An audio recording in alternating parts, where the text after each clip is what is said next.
నా కాఫీ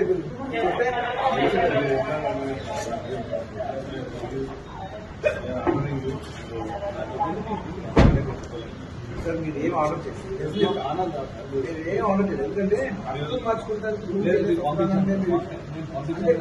మనిషి పంపించమంటే సార్ నాకు తీసుకెళ్తాం తప్పలేదు వెహికల్ తప్పలేదు దాంట్లో తప్పలేదు అది బెడ్రూమ్ బయటకు వచ్చి బెడ్రూమ్ నుంచి వెళ్ళిపోతాం స్కూల్ నుంచి చేశారు అది ఇది మీకు తప్పకుండా చెప్తున్నా ఇది మంచి విషయం కాదు